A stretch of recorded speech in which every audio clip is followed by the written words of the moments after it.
क्रोधी व्यक्ति का जीवन बदल देगी। गौतम बुद्ध की ये कथा। एक दिन गौतम बुद्ध अपने शिष्यों के साथ एकदम शांत बैठे हुए थे। उन्हें इस प्रकार बैठे हुए देख शिष्य चिंतित हुए कि कहीं वह अस्वस्थ तो नहीं है। एक शिष्य ने उनसे पूछा कि आज वह मौन क्यों बैठे हैं, क्या शिष्यों से कोई गलती हो गई है।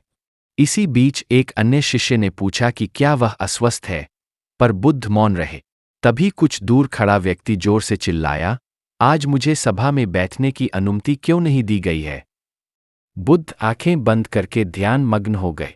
वह व्यक्ति फिर से चिल्लाया, मुझे प्रवेश की अनुमति क्यों नहीं मिली। इसी बीच एक उदार शिष्य ने उसका पक्ष लेते हुए कहा कि उसे सभा में आने की अनुमति प्रदान की जा। बुद्ध ने आंखें खोलीं और बोले, नहीं, वह अछूत है, उसे आज्ञा नहीं दी जा सकती। यह सुनकर शिष्यों को बड़ा आश्चर्य हुआ। बुद्ध उनके मन का भाव समझ गए और बोले, हाँ, वह अछूत है। इस पर कई शिष्य बोले, हमारे आश्रम में जात पात का कोई भेद ही नहीं, फिर वह अछूत कैसे हो गया।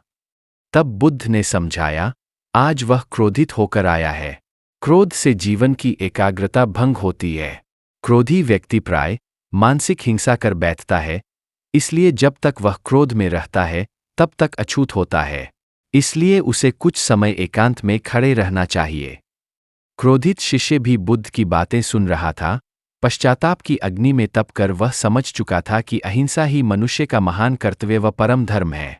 वह बुद्ध के चरणों में गिर पड़ा और कभी क्रोध न करने का प्रण लिए। शिक्षा आशय यह है कि क्रोध के कारण व्यक्ति अनर्थ कर बैठता है और पश्चाताप उसे बाद में होता है, जिसका कोई लाभ नहीं मिलता। इसलिए हमें क्रोध नहीं करना चाहिए। असल मायने में क्रोधित व्यक्ति अछूत हो जाता है और उसे अकेला छोड़ देना चाहिए। क्रोध करने से तन, मन और धन तीनों की हानि होती है। क्रोध से ज्यादा हानिकारक कोई और वस्तु नहीं है। दोस्तों, अगर यह वीडियो आपको पसंद हो तो लाइक, सब्सक्राइब, शेयर करना ना भूलें।